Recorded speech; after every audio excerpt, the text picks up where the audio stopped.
Ever wonder why scam calls feel so specific? Why they somehow already know your name, your city, or even your address? It's usually because of data brokers. These companies collect your personal information from across the internet and sell it online, usually without you even realizing it. Things like your phone number, home address, family members, and even places you've lived. And once your information is out there, it spreads fast. That's where Aura comes in. Aura automatically finds your personal information on data broker sites and submits removal requests for you. Then Aura keeps monitoring to help make sure your information stays gone. You can even see where your data was found and removed. And Aura goes beyond data removal. You also get a VPN, antivirus, password manager, spam call protection, dark web monitoring, and up to $5 million in identity theft insurance. Right now, you can try Aura free at aura.com/hidden. That's aura.com/hidden.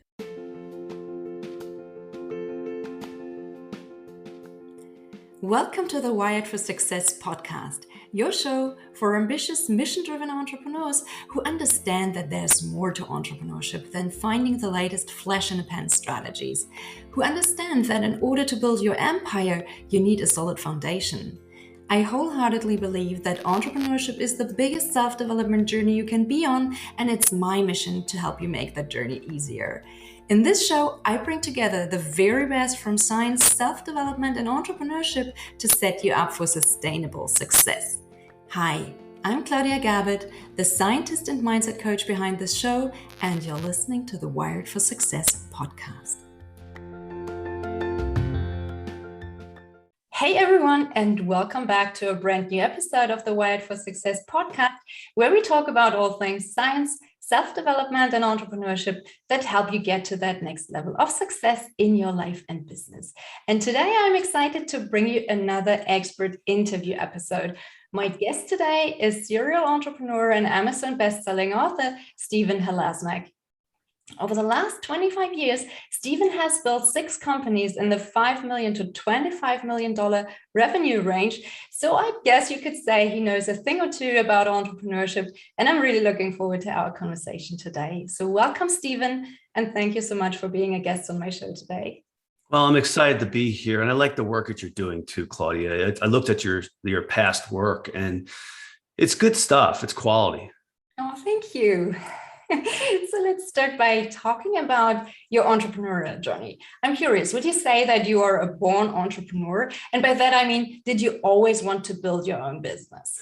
Well, since I was 17, yes. I actually, my path, which is unusual, I think is I've almost always known where I wanted to go. And then that kind of followed that path, but that's highly unusual. I mean, at the age of 17, I thought I would do, a couple things. I wanted to strive to be a professional athlete. And number 2 was I wanted to go work for a big company for a number of years, learn, make mistakes on their time. And then after that, I wanted to start my own business.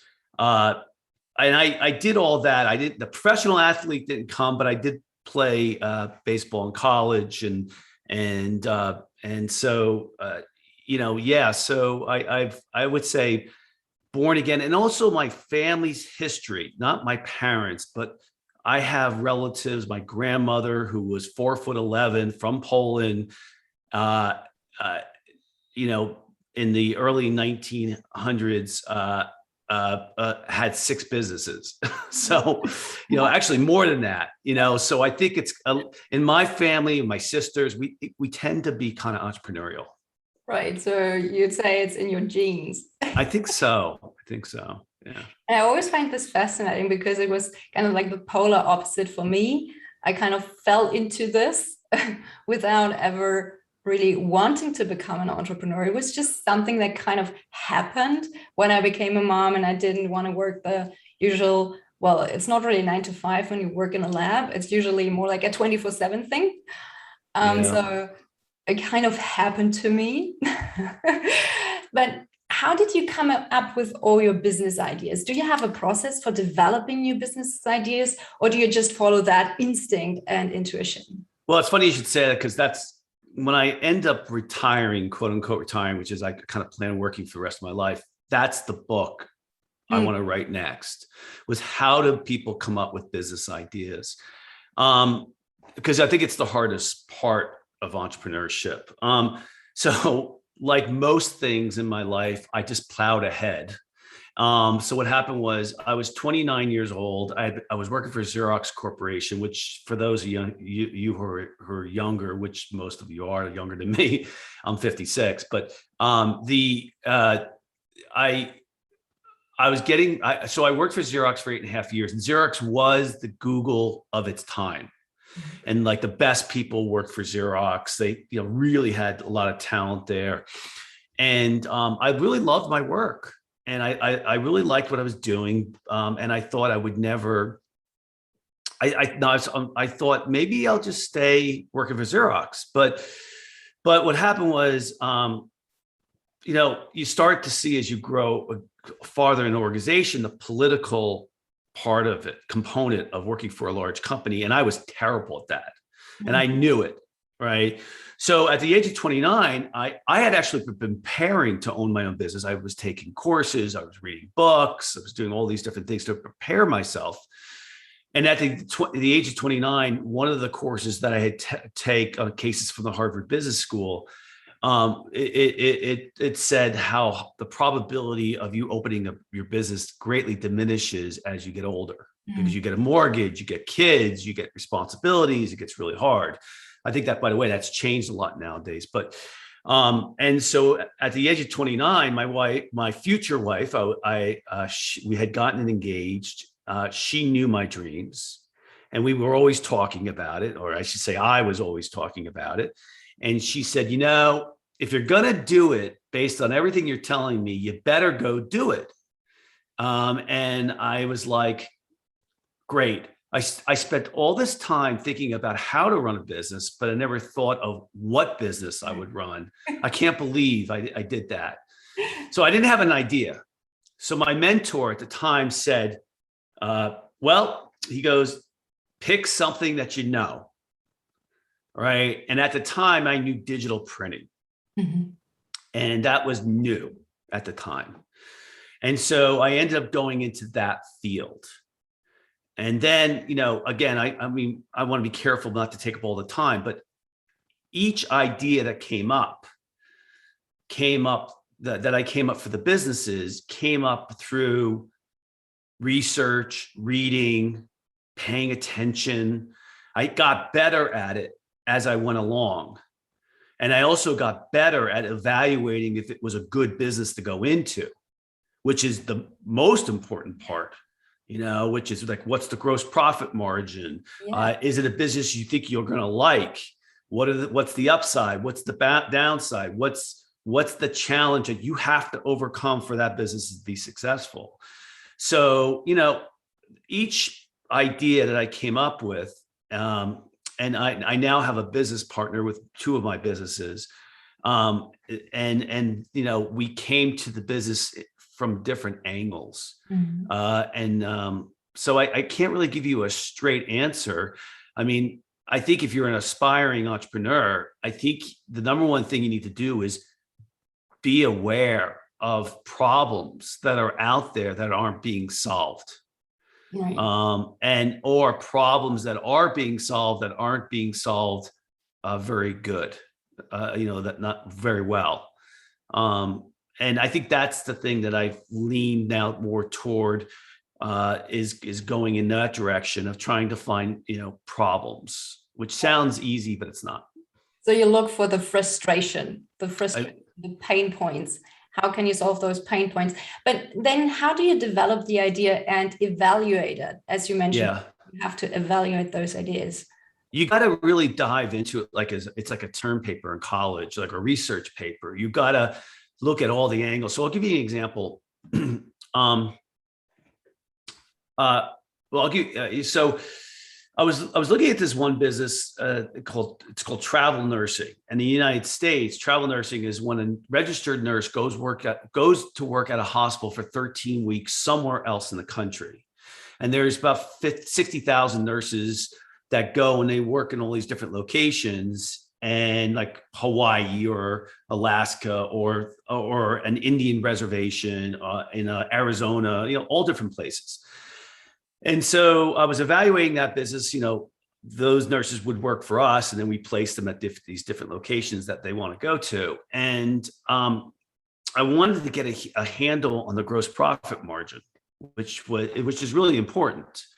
And so I did something that few people do. I called up a competitors, Mm-hmm. and I said, "Hey, I wonder if you could do me a favor. I'm trying to figure out the gross profit margins in this business,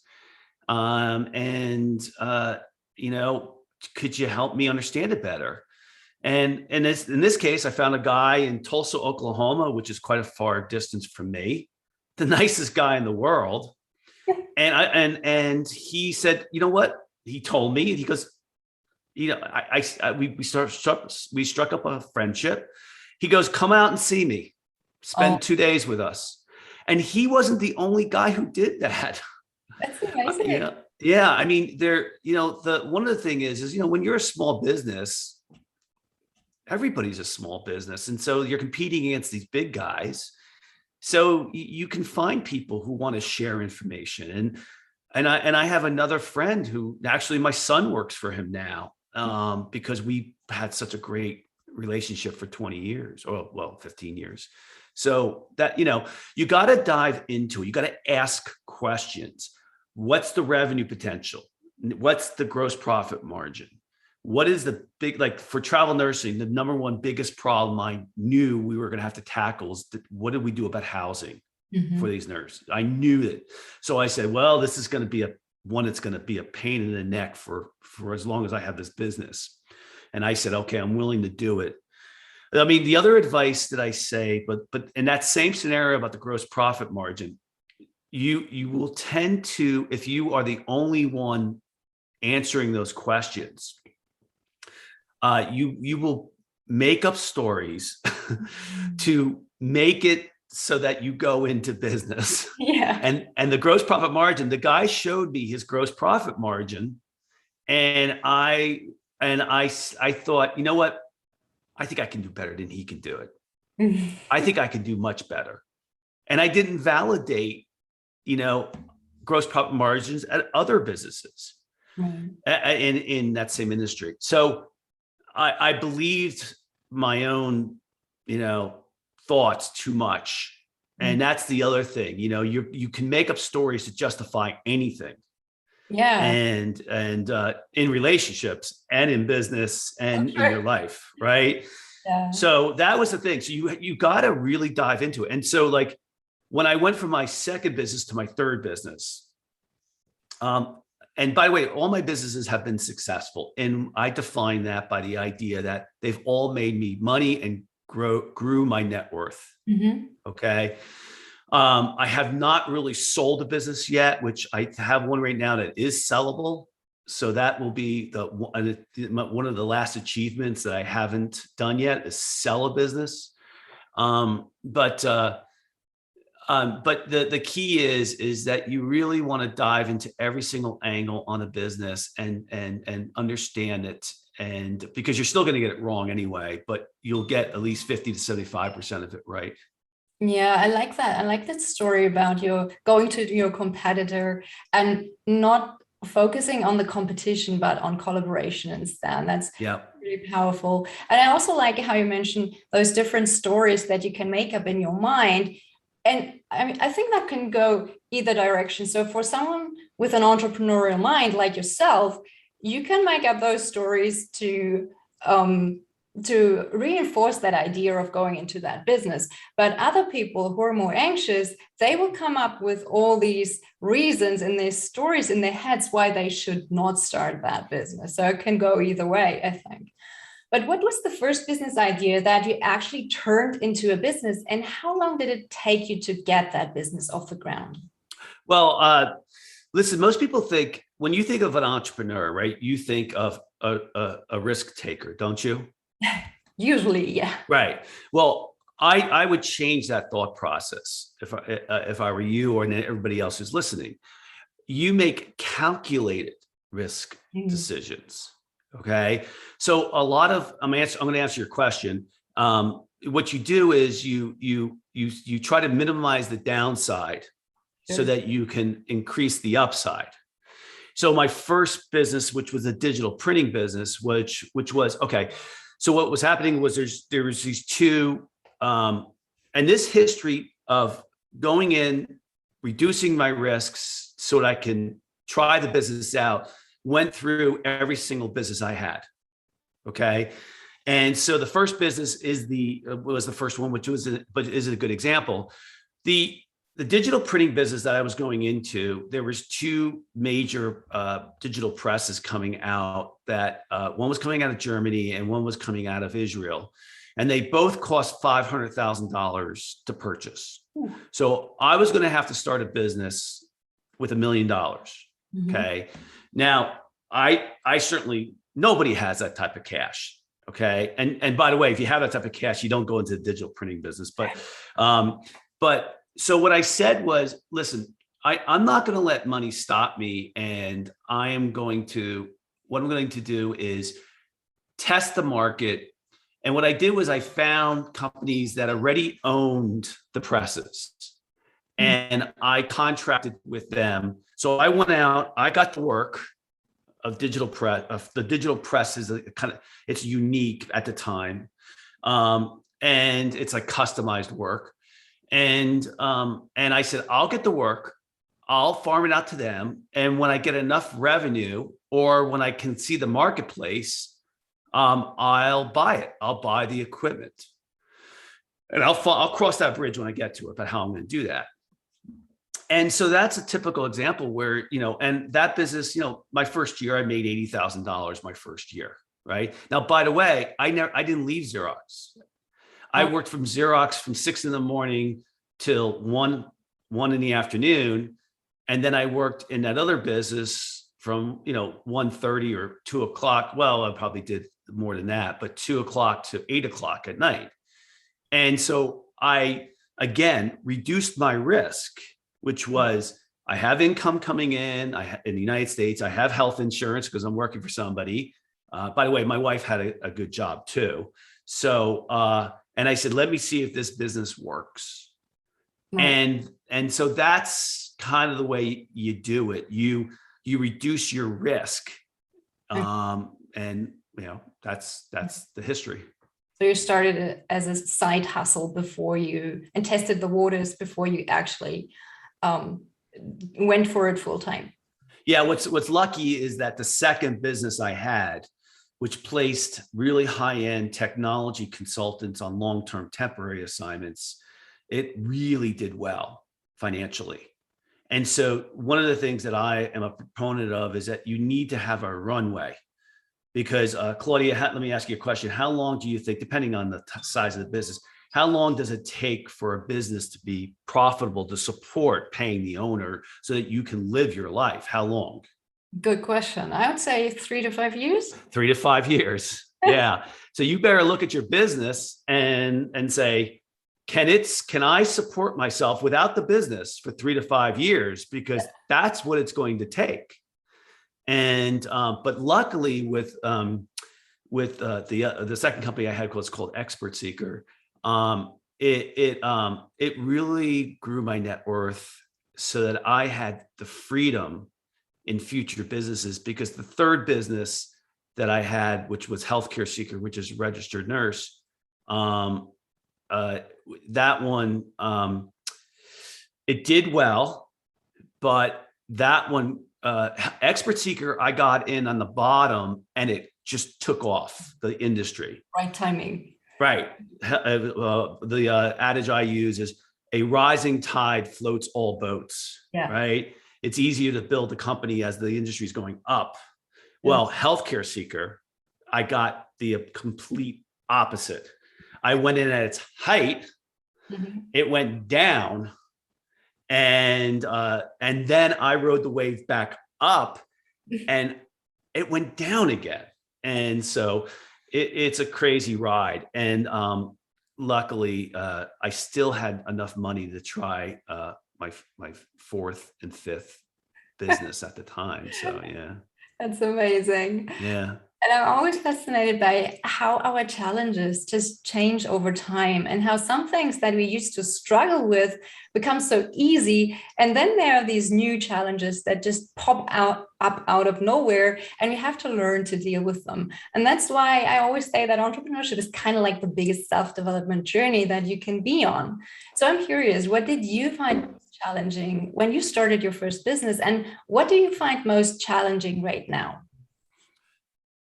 When I first started my first business, and for quite a while, I would say my biggest challenge was loneliness. When you're a leader, it can be incredibly lonely. And that was number one. Number two was I was not a good manager, and not unusual for, there's three types of people. There's the leaders, the entrepreneurs, there's the managers, and then there's the worker bees. And I'm not being, degrading anybody. I'm just, Yeah, sure. there's those three types of people. And entrepreneurs typically are terrible managers. And so I had to become a better manager. And I really worked hard at that, but being a bad manager really bothered me.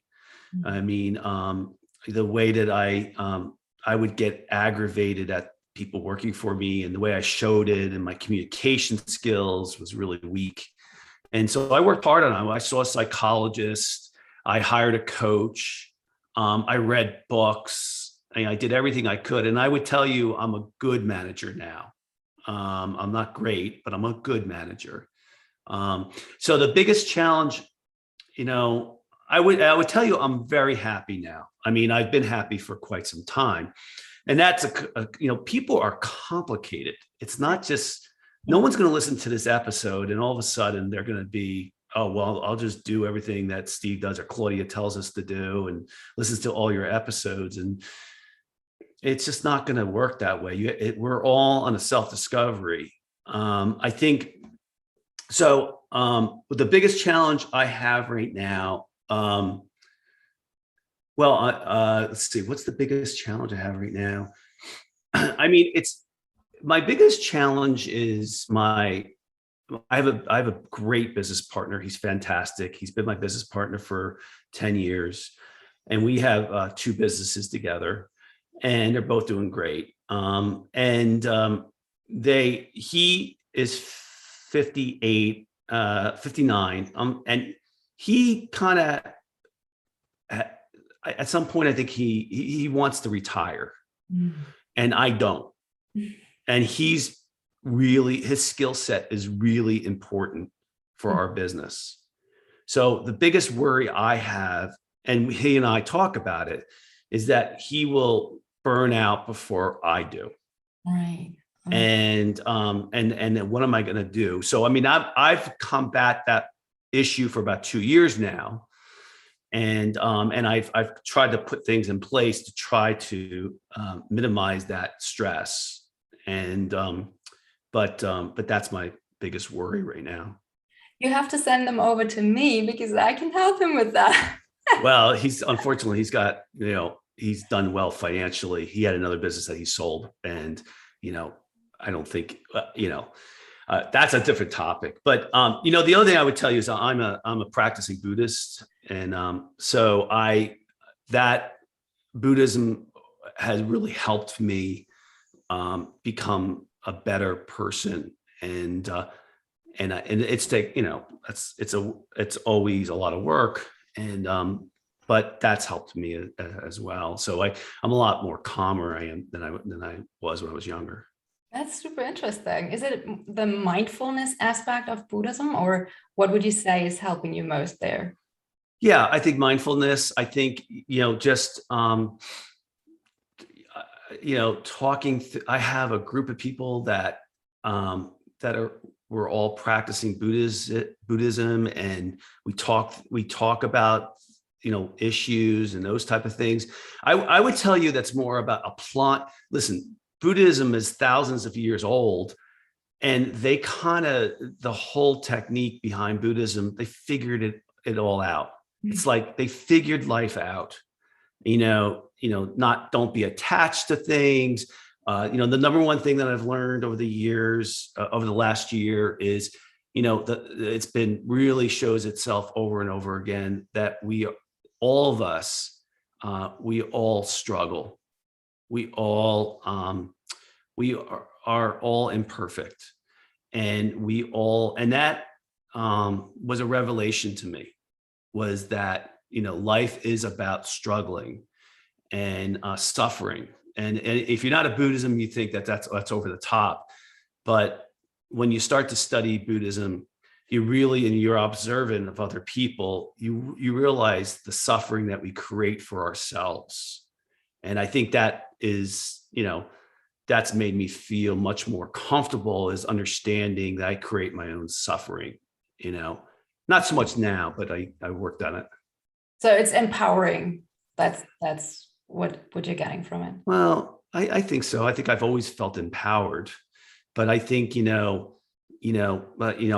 isn't me, but, wanting that $5 million home and the price you pay for that, if you literally can't afford it, that creates your own suffering. Absolutely. Mostly materialistic things tend to create their own suffering. Yeah. They create suffering. And that's where you have to be really careful of. Listen, as an entrepreneur, I'm more concerned right now with doing work that I really enjoy. Mm-hmm. And the reason for that is I have the materialistic things that I want and I need it. Now, I'm not saying I don't want more, but I keep it in perspective. Like, I would love to have $100 million yacht. It's not going to happen. It's never going to happen.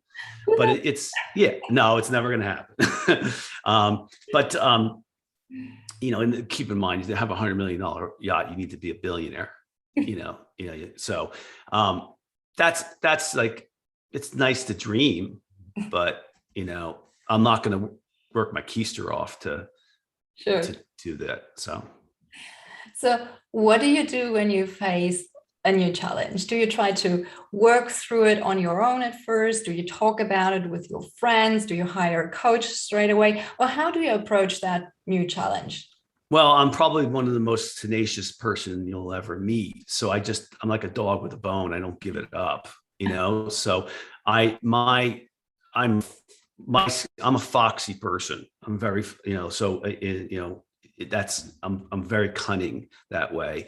And part of the reason is that, listen, it's nice is when every decade you get older, you learn more and more about yourself and you become more and more comfortable. You start to understand yourself much better. Life gets much better, as you get older, I think. I have had dyslexia my whole life. And it wasn't until I got older that it became more and more apparent that I really struggled with it. And with dyslexia, because I'm dyslexic, I always had to find another way around things. Mm-hmm. Because I couldn't do it the way society wanted me to do it. I had to get around. I hate to say the word cheat, but I had to find another way of getting it done. That's exactly what an entrepreneur does. Right. Like, they don't do it the way everybody tells you to do it. You find your own way. So I forgot your question again. What was your question? It was about how you approach those new challenges. Do you do it on your own, or what do you do? I do everything. If I have an issue, I tend to reach out to people first that I know, to think through it, to talk through it. Mm-hmm. That's just the way thing. But I brought up the dyslexic and the foxy because if I have a challenge, it's just I am going straight forward, head for it first. I am going to figure this thing out. I mean, I'll give you an example. I'm just an intense guy. Right. I mean, I think all my friends would tell you, it's like, oh my God, like Steve's intense. Right. And it doesn't always come off that way, but if you get to know me, it is. I've learned how to hide it a little bit because it can turn people off. But I took up competitive rowing 3 years ago. And I mean, I get up at 4:45 a.m. now, and 6 days a week, I go and row on a lake, and I love it, but it's a new challenge because competitive rowing is so challenging, and I just love it. So, I love challenges. I love it, regardless if it's sports, work, what friendships. Well, friendships maybe wouldn't be the best challenge, but yeah. And that's a great way to look at challenges. Or, I mean, it's a good thing if you love these challenges and they don't, you're not afraid of taking things on. This is just, I mean, you're a lucky guy in that respect. I think a lot of people, they really struggle with that when they see that there's something new, a new challenge, something that they can't figure out. They try to run away from it because it makes them feel uncomfortable. But you're going for it. You're just facing it head on, and that's really nice and really remarkable. Well, I think, Claudia, I think we can all make refinements in our skill sets but I don't think you can make a major shift. Like, I don't think like my wife, I've been married for 26 years, a beautiful woman inside and out. And she's, she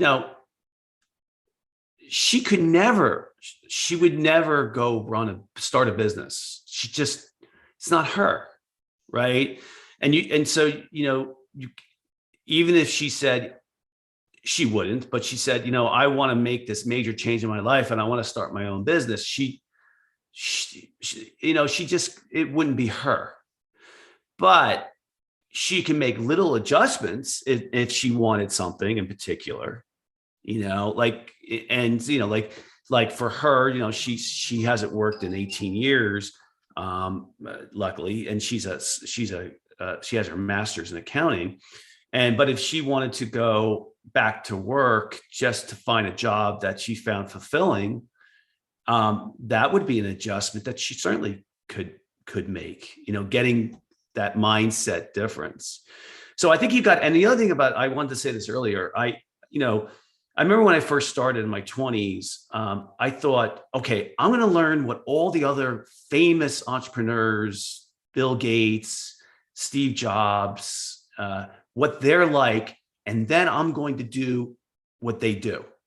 I'm going to, adjust my personality, my attitude, so to do what they do. And what I've learned all these years is I've been lucky enough to meet hundreds and hundreds and hundreds of business owners. They're all different. Some are introverts, some are extroverts. Some are great at contract reading, and some are great at going out and getting business and sales. There's not one way of doing it. And like yourself, your personality, it sounds like you're starting to really you've kind of found your niche. Is that correct? Yeah, I would say so. It's something, but I guess I was kind of like how you described your wife. I would never have seen myself in the position that I'm in today. So I think you can actually make those huge changes, even though you think that's not me in the beginning. But I think that's just, getting out of your comfort zone and trying something new. And sometimes it just takes some time to get used to that.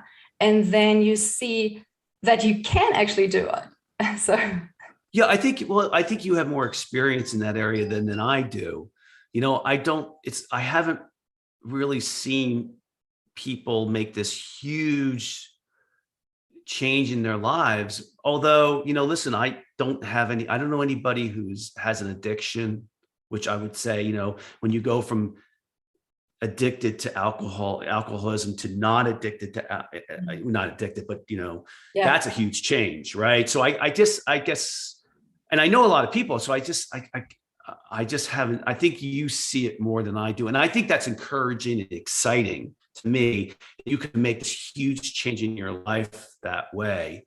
I think I'm wrong. I think I'm wrong in hearing you, I think you're probably right. I just don't see it happen very often. Yeah, that's probably more like it. I think you can, but it's not easy. And that's why so many people don't do it, because it's really hard to get out of that comfort zone and to get on to the things that are on the other side of fear. But once you do, I mean, I would never, never, ever have thought that I would have my own podcast, for instance, because I hated public speaking. I hated it so much that I would avoid it like the plague. And here I am, and I have my own podcast, and I love talking to people from all around the world. So I think you can make those huge shifts, even if they seem impossible in the beginning. What do you think made that shift for you? Like, when you started saying, I think I could do this podcast thing. I think I have always liked talking to people, but just usually it was like friends and family, and I would help them. And I think coaching is something that comes very natural to me. So it's something I've always done. But public speaking, on the other hand, was always something that I felt insecure. I felt like people might judge me. I might not be good enough. So I had to work through all these fears and insecurities to get to that other side of fear and to be able to talk to people in that kind of way and to not be afraid all the time anymore. So I think that's just what it was, working through all those fears. Yeah, I had a woman coach for 10 years and she was fantastic. The key for her was she would have the ability to ask me the right questions. Yeah, she didn't have to tell me things. Exactly. But to ask me the right questions to help me think through things, that's what I really needed. And, so yeah, it's, I think coaching is great. I think the one issue I would say to everybody out there is that, everyone has been, there's a lot of people now saying they're a coach. Mm-hmm. And you have to really find the right person for you on a multitude of different levels. I mean, the highest success in anything is, like, for example, when you're hiring someone, the highest probability that person will be successful is if they've done the same job and they've been successful at it somewhere else. That's the highest probability. Mm-hmm. So, if you're hiring a coach, you want to make sure that you say, okay, tell me where you've done this before. Tell me other people that you've helped that are in my similar situation. And that's a good indicator if that might be the right person for you. I mean, you also have to have a chemistry as well, of course. Yeah, the connection is super important for people to really open up and speak their truth, because if they are not doing that, if they're not really letting you in, if they're not talking about what they're really struggling with, then you can't help them. But I also think that that's probably the difference between a coach and a mentor, is something that you talked about before about, for me as a coach, I don't tell people what to do or what not to do. I ask those questions so that they can find their own answers. And I think that's what's really powerful, because then people understand that the wisdom is already inside of them. They just didn't see it. And this is so much more powerful than telling people what to do. I think that's more kind of like a business mentor who tells you step by step, okay, you have to use this marketing strategy, you have to do or use this tactic, and then that. That's kind of like a mentor. And a coach, I see myself more as someone who helps people understand themselves. It's about self-awareness, it's about conquering those fears, and it's about growing as a person. So yeah, keep in mind that no one trains a mentor. Yeah. A coach is, they're training themselves. They're probably taking courses, they're reading. They want to be really good at what they do. I had a mentor for 20 years and he was fantastic. And and the other thing about, I actually brought my coach on. I told you originally the number one reason was because I was not a good manager and she was helping me become better at that. My weakness is my EQ, emotional intelligence.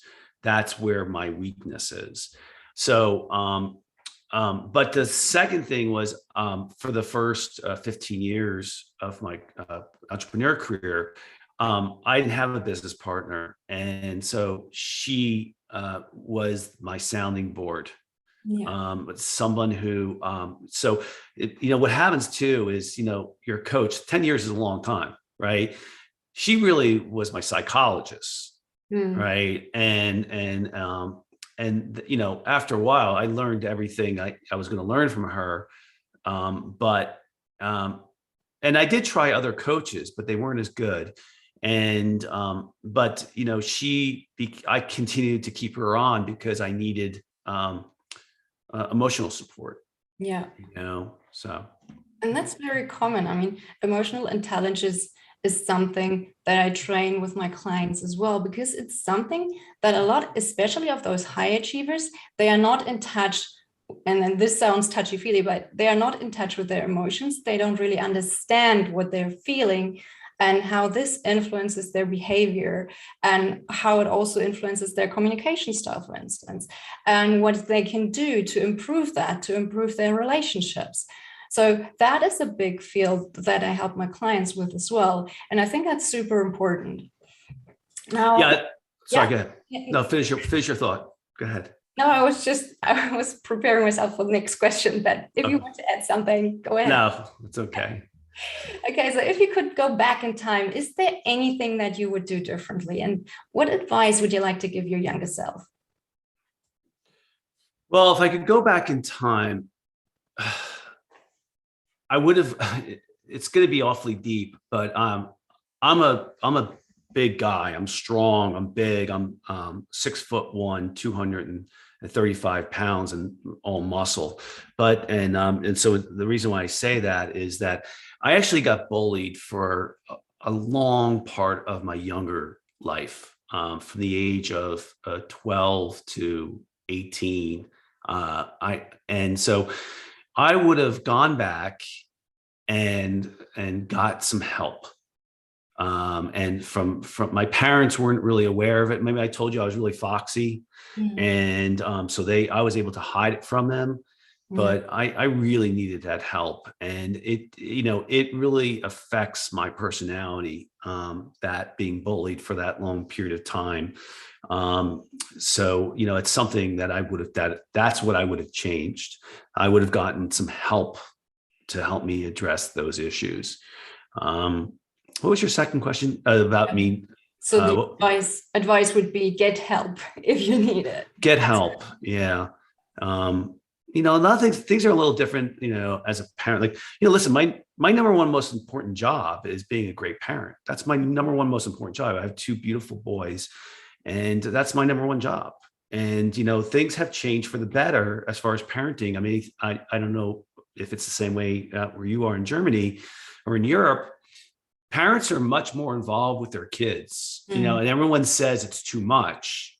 And I would tell you, like in the United States, what we were doing when we were young, I think our parents should have known more, about what we were doing. I mean, in the United States, the amount of alcohol we drank at a young age was unbelievable. I was never into drugs and anything like that, but I certainly drank a lot at a young age to inebriation, and because it was fun. But my parents should have been more aware of what was going on. And I have great parents, don't get me wrong, but it was just the parenting style was different. It was different. Yeah. So, but I think, so my number one job is to be the best parent I possibly can. And I tell my kids, when they get to that age where if they're going to have kids, that their job is to put their own spin on being the best parent they possibly can. That's what they owe to me and my wife. So I'm very proud of my children. They're very good kids. And my job as a parent, my mission is to raise two boys who are confident and know what they want that makes them happy. And they're always striving for that happiness. So, I think I think it's working. I love that.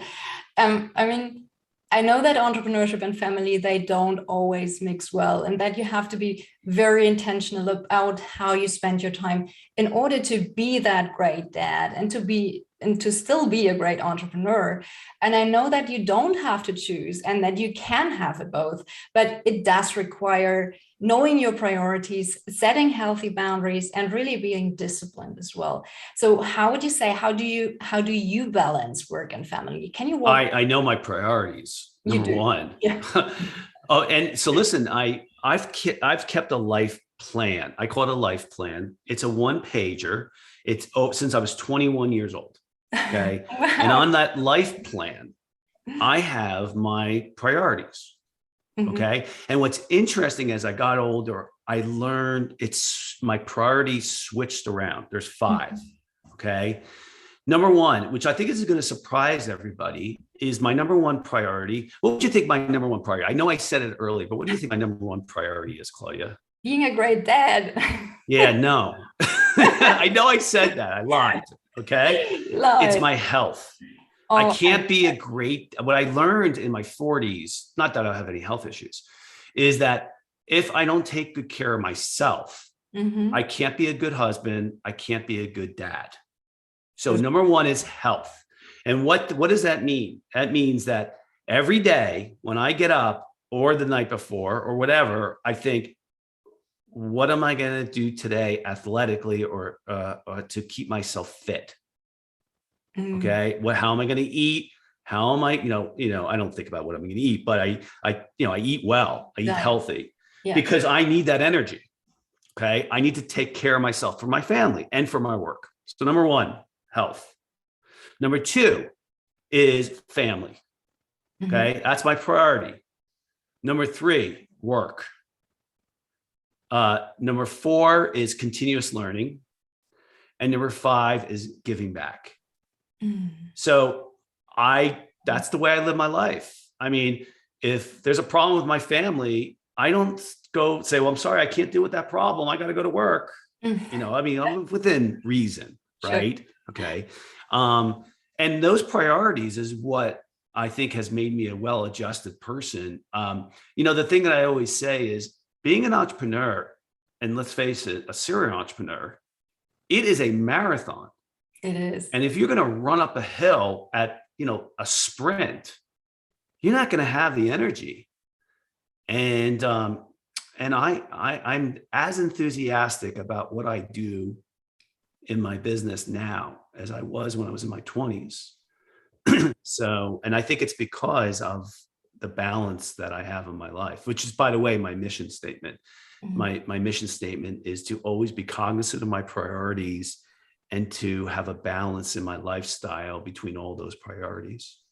That is so important. And I love how you put health as your number one priority, because so many of those ambitious high achievers out there, they are hustlers who believe that they can rest when they're dead.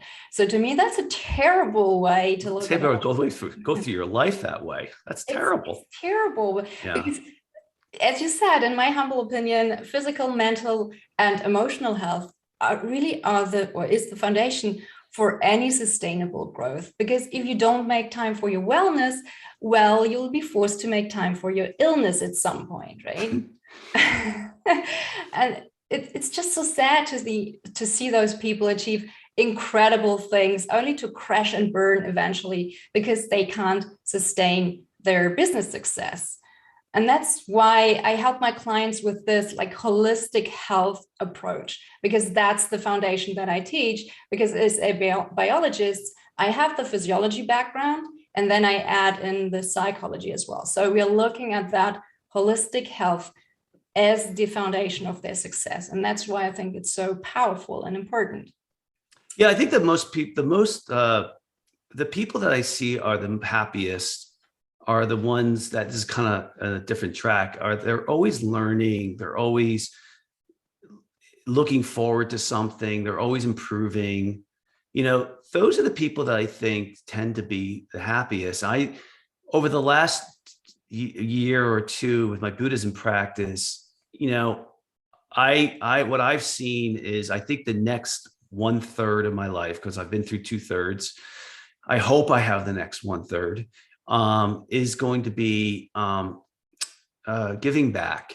It's going to be about being part of giving back to the community, Listen, going back to what you're saying before is what are you doing all this for? I mean, why are we doing all this? Are you doing it because you want to build this business and then at the end you want to look back and say, oh, I built this business? Well, okay, great. You built this business, you have a divorce, you have kids that aren't that well adjusted, you have problems, you got your health issues, you're not,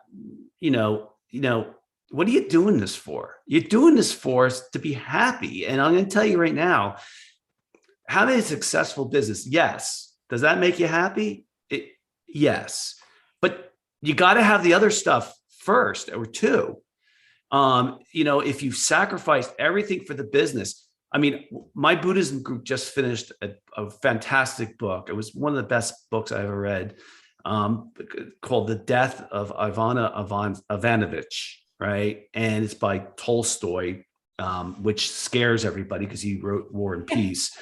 And, it's a short story. It's 200 pages. But the whole story, it's a classic about a guy who goes through his whole life, and his whole life is only about his work. Mm. And he's on his deathbed for most of the chapters. And he's completely scared, unaware. What was my life about? He can't even be mindfulness to even figure it out. That he was a terrible father, a terrible husband, not involved in his community whatsoever. And that all he thought about was rising to the top of the profession he was in. And it was a great, great book to illustrate that concept.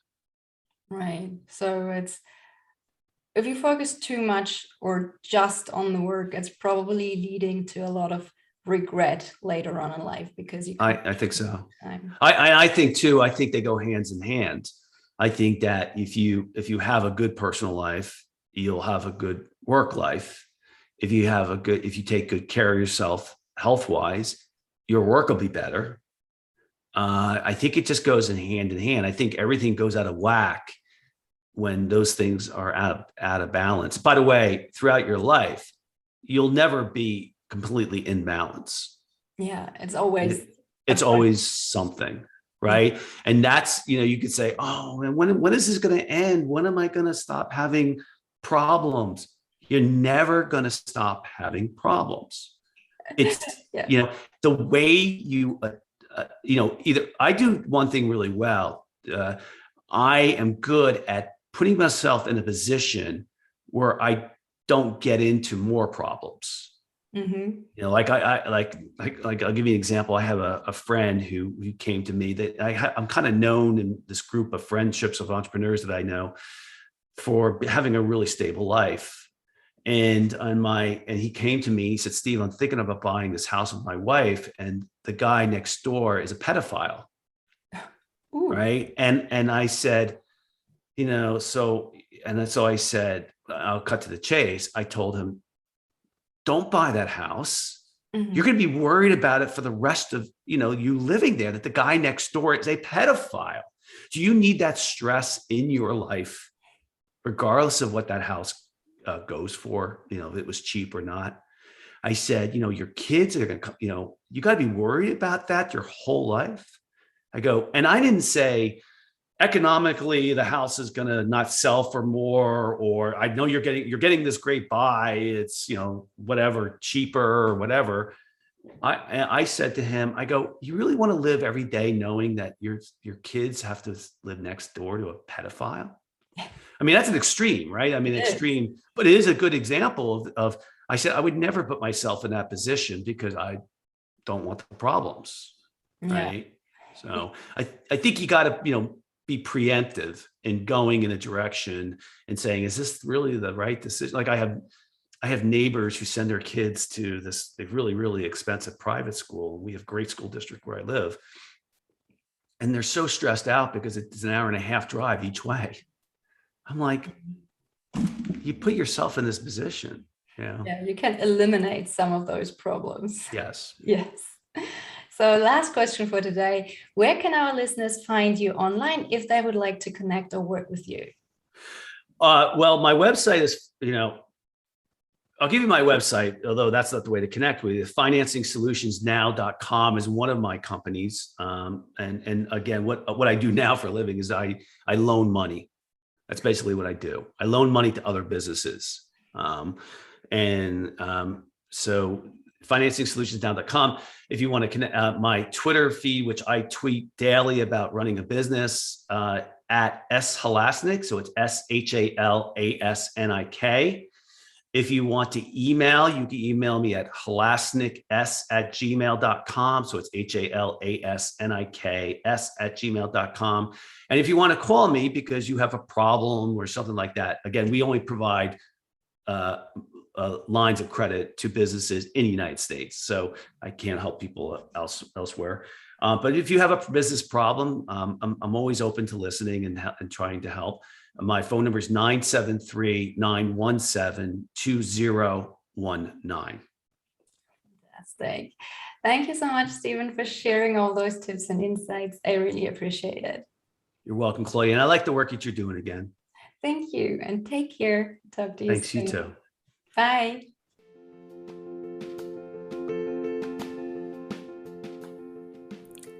Thank you so much for listening to the Wired for Success podcast.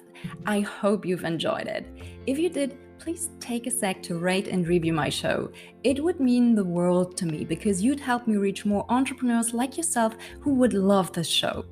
If you'd like to learn more about creating a widely successful business without sacrificing your health, relationships, or sanity, make sure to stick around and subscribe so you don't miss out on any future episodes. And why don't you help me spread the word and share this show with your friends? I'd really appreciate it, and I'm sure your friends will too. Want to continue this conversation, build real relationships, and join a community of like-minded entrepreneurs? Come join my free Facebook community for visionary entrepreneurs. I would love to see you there. In the meantime, if you haven't done so already, grab my free brain priming audio file for entrepreneurs and start priming your brain for success in less than 5 minutes each morning. Curious? You can learn more about how this works and download the audio file at www.wiredforsuccess.solutions. Until next time, bye.